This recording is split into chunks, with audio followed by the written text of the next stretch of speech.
पानी गरम हो गला, चा ठंडा हो गला, मते तांका सह भल पाइबा हो गला। गाइज आमे आज यही सब सेंटेंस को इंग्लिश रे कहबा सिखिबा।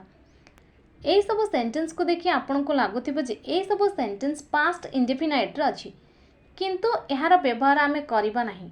काहेकि ना मु आपन गोटे कथा कहि रखुची, जेतेबेले गोटे जिनिस तार अवस्था रे परिवर्तन होता है, जेमिति कि पानी ठंडा थिला गरम हो गला, तार अवस्था रे परिवर्तन हो गला। आ जेतेबेले आमे पानी गरम हो गला कथा कहूचे, तार इफेक्टटा वर्तमान पर्यंत अछि, सेतेबेले आमे सेही भलिया वाक्य को पास्ट इंडेफिनाइट रे न लिखि आमे लिखिबा प्रेजेंट परफेक्ट रे। एवं एठारे आमे गेट वर्ब सबवेला पई यूज करिबा। गेट रो पास्ट फॉर्म होची गॉट, पास्ट पार्टिसिपल फॉर्म मध्ये गॉट ही हेथाय। चलंतु यहाँ को एग्जांपल साहाय्य भल भाव बुझी नेबा।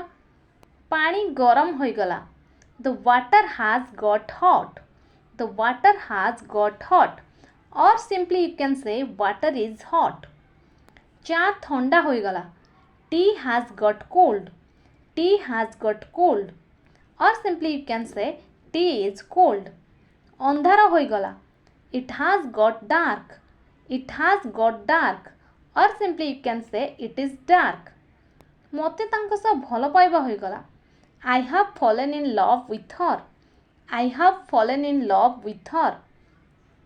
भात हो गला, rice has got cooked, rice has got cooked, और simply you can say rice is ready, rice is ready.